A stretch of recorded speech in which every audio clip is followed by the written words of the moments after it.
প্ৰথমতে মই নমস্কাৰ জনাইছোঁ বাৰু আমাৰ আজি এই অনুষ্ঠানটো ইষ্টাৰ্ণ জোনাল কালচাৰেল চেণ্টাৰ কলকাতাৰ আণ্ডাৰত গুৱাহাটীৰ ভাৱৰীয়া কামৰূপৰ সহযোগত আজি আমাৰ ইয়াত ওদালগুৰি জিলাৰ নিজ দলাৰ আজি শ্ৰী শ্ৰী গোবিন্দ মিশ্ৰ সাহিত্য সভাৰ মঞ্চত আজি অনুষ্ঠিত কৰিব পাৰিছোঁ। আজি আচলতে এই অনুষ্ঠানটো হৈছে লোকদৰ্শন বুলি।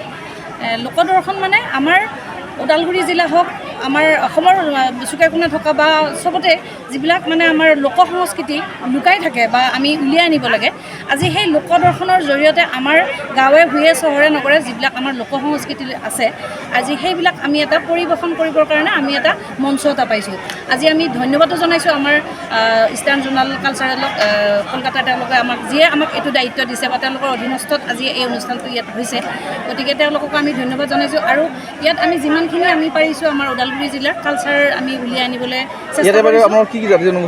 ইয়াতে আমাৰ ৰাভা জনগোষ্ঠী আছে, আদিবাসী জনগোষ্ঠী আছে, বড়ো জনগোষ্ঠী আছে, আমাৰ অসমীয়া বিহু আছে, তাৰপিছত শৰণীয়া কোচৰ নৃত্য আছে, কোচ ৰাজবংশী নৃত্য হ'ব।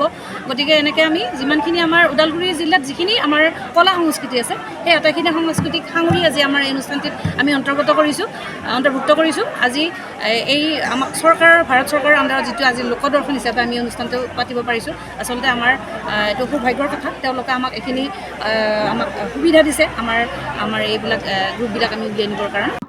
আজি আমি এতিয়া এই লোকদৰ্শন অনুষ্ঠানটো কৰিব পাৰি সঁচাকৈ নিজকে সৌভাগ্যৱান মানিছোঁ। ইয়াৰ আগতে ভাৱৰীয়া কামৰূপে নলবাৰী ডিষ্ট্ৰিক্টত বা ইয়াৰ অসমৰ দৰং ডিষ্ট্ৰিক্টত এনেকুৱা ধৰণৰ কাম মানে লোককৃষ্টিৰ লগত জড়িত কামবিলাক কৰিছে। বিশেষকৈ এই যে eastern zonal cultural centre ministry of কালচাৰৰ গভৰ্ণমেণ্ট অফ ইণ্ডিয়াৰ তৰফৰ পৰা ইয়াৰ সহযোগত আৰু ভাৱৰীয়াৰ উদ্যোগত এই অনুষ্ঠানটো পতা হৈছে।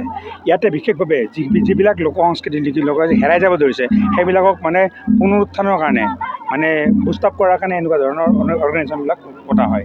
আৰু সেই অনুষ্ঠানৰ এটা অংশস্বৰূপে আমি ইয়াতে আজি নিজ দলাত শ্ৰী শ্ৰী গোবিন্দ মিশ্ৰ পুথিভঁৰাল প্ৰাংগণত যিটো লোকদৰ্শন কাৰ্যসূচী ৰূপায়ণ হৈ আছে, আজি প্ৰায় 2 বছৰ আগতে আমাৰ ইয়াত অনুষ্ঠিত হৈছিল, কিন্তু পুনৰবাৰ তেখেতসকলে eastern zonal cultural centre Kolkata ministry of cultural government of ইণ্ডিয়াৰ সহযোগত আমাৰ ভাৱৰীয়া কামৰূপৰ উদ্যোগত এই অনুষ্ঠান ৰূপায়ণ হৈছে। তাৰ বাবে আমি সঁচাকৈ গৌৰৱ অনুভৱ কৰিছোঁ।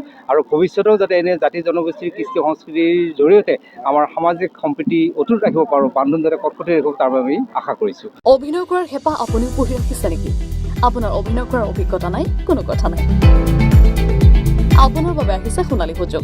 29 ছেপ্টেম্বৰত দিনৰ 9 বজাৰ পৰা নিশা 8 বজালৈ বলিউড তথা হলিউডৰ চিনেমাৰ বাবে অডিশ্যন হ'বলৈ গৈ আছে গুৱাহাটীৰ কাহিলীপাৰাস্থিত জ্যোতি চিত্ৰবনত।